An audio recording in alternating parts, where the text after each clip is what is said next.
जी friends, आप देख रहे यूट्यूब चैनल वॉइस ऑफ कैनी और मैं सफदर खान कैनी। अच्छा फ्रेंड्स, लास्ट मैंने एक वीडियो अपलोड किया था टीएलसी के ऊपर, थिन लेयर क्रोमेटोग्राफी पे, क्रोमेटोग्राफी के टाइप है, जिसमें मैं आपको उसका प्रिंसिपल बताया, कैसे उसको प्रोसीड करते हैं वो सारा बताया, थ्योरेटिकली सारा आपको बैकग्राउंड दे, कैसे उसमें आरएफ वैल्यू आप कैलकुलेट करते हैं, कैसे कैलकुलेशन करते हैं, वो सारी चीज़ आपको बताया। लेकिन आप लोगों को काफ़ी लाइक किया और आप लोगों के सवाल आ रहे थे कि थोड़ा राइटिंग वर्क में समझाएं कि टीएलसी प्लेट पे कैसे स्पॉट लगाएंगे, एक शीट हमें बताया जाए और किस जगह पे लगाएंगे, क्या सेफ्टी मेजर्स जो मैंने वर्बली आपको बताए थे थ्योरेटिकली थोड़ा सा करके दिखाएं एक शीट के ऊपर, राइटिंग वर्क के ऊपर। तो आज की वीडियो का फोकस ये है कि मैं आपको वही टीएलसी थोड़ा मजीद बताता हूं कि आपने राइटिंग में बेसिकली किस तरह सैंपल को पोरिंग करनी होती है, सैंपल अप्लाई करना होता है, और कैसे आप आर वैल्यू यानी जो रिटार्डेशन फैक्टर है वो कैसे कैलकुलेट करते हैं, वो मैं थोड़ा आपको पेपर वर्क करके दिखाता हूं। तो चलते हैं पेपर पे। जी फ्रेंड्स, मैं अब आपको बताता हूँ कि बेसिकली आपने टीएलसी पे सैंपल को किस तरह अप्लाई करना होता है, टीएलसी की प्लेट होती किस तरह है, और टीएलसी का जो चैम्बर होता है, जो बीकर होता है, उसमें आप मोबाइल फेस किस तरह रखते हैं और कैसे उसको आगे प्रोसीड करते हैं। थोड़ा सा आपको मैं पेपर वर्क में करके दिखा दूँ, आपको और क्लियर हो जाएगा। आपको पता है आपके पास एक जो टीएलसी की प्लेट होती है, फॉर एग्जाम्पल इस तरह की होती है, ऐसी आपके पास एक टीएलसी की प्लेट होती है, ठीक है, ये कहलाती है टीएलसी प्लेट। ये आपकी टीएलसी प्लेट होती है, नॉर्मली जो मार्केट में प्रिपेयर्ड मिलती है, जिसके ऊपर सिलिका की लेयरिंग होती है, या स्टेशनरी पेपर। इसके ऊपर आप 1 सेंटीमीटर, ये डिस्टेंस मैंने आपको बताया था कि तकरीबन 1 सेंटीमीटर, ये होता है 1 सेंटीमीटर, 1 सेंटीमीटर ऊपर तक एक लाइन ड्रॉ करते हैं आप यहाँ पे। ये वो स्टेज है जिसके ऊपर आप अपनी सैंपल की पोरिंग करते हैं। इस पोजीशन पे सैंपल अप्लाई करते हैं, इस पोजीशन में जितने आपके सैंपल्स होते हैं उनको आप इस जगह पे अप्लाई कर देते हैं, इंजेक्शन के थ्रू, ठीक है। फिर जब ये टीएलसी की जो प्लेट है और जिसको आप बीकर में रखते हैं, या आप टीएलसी का एक चैम्बर होता है आपके पास, वो किस तरह होता है मैं आपको वो भी बता दूं। टीएलसी का एक चैम्बर आपके पास इस तरह का, या तो गिलास बीकर भी हो सकता है, आपके पास गिलास बीकर भी हो सकता है, ऐसा है कोई भी बीकर होगा, कोई बीकर भी हो सकता है, ये भी हो सकता है। इसमें अंदर आपका तकरीबन इतना इतना जो है ना मोबाइल पेज होता है, यहाँ पे आपका पुट होता है मोबाइल पेज, ठीक है। या तो मार्केट में पेड टीएलसी चैम्बर भी आते हैं, बिल्कुल यूनिफॉर्म कंडीशन में आते हैं, चौकोर होते हैं ऐसे, बिल्कुल बेहतरीन आपके बने होते हैं। उसके ऊपर आपका लेड भी लगा होता है, इसका कैप होता है, और इसके अंदर आप अपना इतना इतना मोबाइल पेज डालते हैं। इसमें आपका मोबाइल पेज होता है, ये आपका टीएलसी चैम्बर है। ये दोनों क्या है, ये दोनों चीजें होती है टीएलसी चैम्बर, जिसमें आपकी एनालिसिस हो रही होती है।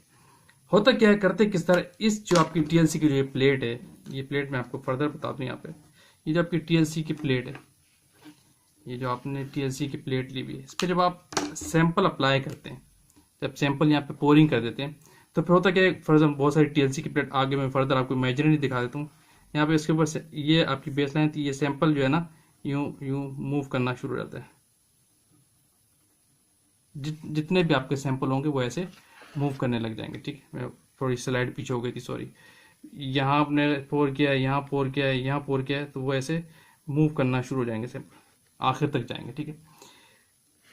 और फर्दर यहाँ दिखा देता हूँ, ये अगर लेट सपोज सैंपल मूव होके इस फॉर्म में आपके पास आ गया, फाइनल टीएलसी की चैम्बर की प्लेट्स से आपकी, ये टीएलसी की चैम्बर प्लेट्स को आप इस मोबाइल फेस के बीकर के अंदर रख देते हैं, और इस जब मोबाइल फेस बना के इसके अंदर डाल देते हैं, इसके अंदर या इसके अंदर, तो उसको आधे घंटे के लिए छोड़ देते हैं, ताकि उसके फ्यूम्स, मोबाइल की वेपराइजेशन जो है, लेट बंद कर देते हैं और सारी यूनिफॉर्म हो जाए, इस पूरे इन्वायरमेंट के अंदर आपको मोबाइल फेस यूनिफॉर्म हो जाए। फिर इस टीएलसी प्लेट को आप इसके अंदर रख देते हैं, ठीक है। होता क्या है, फिर दूसरी प्लेट में ये बेस लाइन थी, ये सैंपल आपका लेट सपोज ये मूव करते हुए, ये सैंपल की बता रहा हूँ, मूव करते हुए यहाँ तक आया, ये वाला सैंपल यहाँ मूव करते यहाँ तक आया, तीसरा सैंपल था मूव करते यहाँ तक, यहाँ तक आया, और यहाँ तक जो है ना, लेट सपोज आपका मोबाइल फेस की मूवमेंट हुई। अब ये जो डिस्टेंस था इस सैंपल का, यहाँ से यहाँ तक का जो डिस्टेंस है, ये आप नोट कर लेते हैं, दोबारा देख ले, सॉरी। ये सैंपल मूव करके यहाँ गया, मूव करते हुए यहाँ और गया, ये मूव करते हुए कैपिलरी एक्शन के थ्रू मूव करता है टीएलसी के चेंबर के अंदर, टीएलसी की प्लेट के ऊपर, ठीक है। और फिर ये डिस्टेंस आप नोट करते हैं जब आप रिटार्डेशन फैक्टर जो निकाल रहे होते हैं। ये मूवमेंट है यहां से लेकर यहां तक मोबाइल फेस की। ये मूवमेंट किसकी है? मोबाइल फेस की। ये मोबाइल फेस की मूवमेंट है, ठीक है। और ये वाली मूवमेंट किसकी है? सैंपल्स की, सैंपल की मूवमेंट है, ठीक है। अब ये मूवमेंट को जो आप कह लेते हैं ए और इस मूवमेंट को कह लेते हैं आप बी, ठीक है। ये जब प्लेट आप यूवी चैम्बर के अंदर रख देते हैं, फिर आधे घंटे बाद जब उसको निकालते हैं और जब उसको विजुअलाइजेशन चैम्बर के अंदर उसको देखते हैं, या तो नेकेड आई से नजर नहीं आ रहा, तो डिफरेंट उसका प्रोसीजर होता है जो मैं आपको बताया था, जिसके तहत आप इन स्पोर्ट्स को विजुअलाइज कर रहे होते हैं। तो ये डिस्टेंस नोट करते हैं और ये डिस्टेंस नोट करते हैं, और जो फार्मूला आपका अप्लाई होता है, बेसिकली जो आपका फार्मूला है वो होता है RF का, इसको कहते हैं रिटार्डेशन फैक्टर। ये इक्वल तो होता है distance covered by the sample, मैंने आपको कहा था डिस्टेंस कवर्ड बाय सैंपल, और इसको आप डिवाइड कर देते हैं distance covered by mobile face.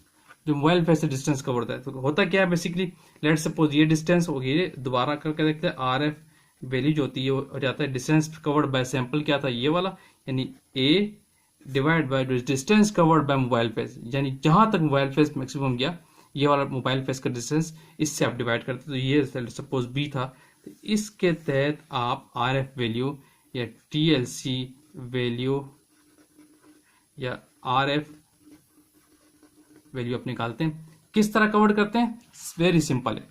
TLC की प्लेट जब आप यूवी चैम्बर के अंदर रख देते हैं, उसके बाद स्पोर्ट्स जो है, ये टीएलसी की चैम्बर जो है, स्पोर्ट्स की बेस लाइन जो है ना वो यहाँ होनी चाहिए। एक चीज यहाँ पे और नोट कर ले, जो मैंने आपको कहा था, जब ये टीएलसी की चैम्बर की प्लेट इसके अंदर रखेंगे, जब डिप करते हैं तो ये इतनी डिप हो कि जो बेस लाइन है आपकी वो यहाँ नीचे, मोबाइल फेस नीचे होना चाहिए, यहाँ पे आप सैंपल अप्लाई करते हैं, ठीक है। अगर ये वाली बेस लाइन इसके अंदर डिप हो गई तो फिर आपका सैंपल एनालिसिस सारी खराब हो जाएगी, सैंपल यहीं पे डिसॉल्व हो जाएगा। कैपिलरी एक्शन के थ्रू सैंपल ऊपर मूव नहीं करेगा, ठीक है, जब तक ये बेस लाइन मोबाइल फेस से ऊपर नहीं होगी, ठीक है। इस प्रोसेस को करने के बाद इस तरह आपके पास एक आफ्टर विजुअलाइजेशन इस तरह के सैंपल के स्पॉट्स आते हैं, इनकी मूवमेंट्स आती हैं, जो लास्ट डिस्टेंस होता है देखा जाता है ये कहाँ तक मूव किया है, तो मैंने आपको बना के दिखाया। तो ये वाला पॉइंट, इस सैंपल का ये पॉइंट नोट करते हो, फिर आप कैलकुलेशन करते हैं, ये distance covered by sample A कहलाता है, और टोटल जहां तक मोबाइल फेस गया ये भी आपको विजुअलाइजेशन लाइट के अंदर नजर आ जाता है, और ये distance covered by mobile face होता है। इससे आप रिटार्डेशन फैक्टर निकालते हैं जिसको TLC वैल्यू के, तो ये इसका फार्मूला होता है RF का, distance covered by sample divide by distance covered by mobile face. तो वैल्यू यहाँ पे आ जाएगी, अमाउंट आ जाएगी सैंपल की, और डिवाइड बाय मोबाइल फेस की, जो आपके पास TLC वैल्यू आ जाती है या RF वैल्यू आ जाती है। इसमें कोई फैक्टर नहीं होता, ये रेशो है, कोई इसका यूनिट नहीं होता, तो इसलिए इनकी कोई भी वैल्यू आती है, यूनिट को यूज नहीं करते। होपफुली अब आपको काफी आसानी से क्लियर हो गया कि बेसिकली TLC को अगर हम किस तरह रखें, स्पोर्ट कहाँ लगाना है, कैसे चैम्बर के अंदर रखना है, मोबाइल फेस की मूवमेंट यहाँ है, और कैसे उसको आपने जज करना है, ये जो आपने मैंने बताया, इसके तहत सैंपल यहाँ तक जाता है, ये डिस्टेंस आप कवर करता है सैंपल का और ये मोबाइल फेस का, और कैसे आप फार्मूला अप्लाई करके इसके तहत आप RF वैल्यू निकाल देते हैं या TLC वैल्यू निकाल देते हैं। होपफुली आपको और क्लियर हो गया होगा कि बेसिकली TLC है क्या और किस तरह इसको प्रोसीड करते हैं, क्या इसका प्रिंसिपल है, और क्या प्रिकॉशनरी मेजर्स है, किस तरह आपने सैंपल रखना है, मैंने आपको वही बता दिया। वीडियो पे एंड करते हैं। Thank you for watching. Allah Hafiz.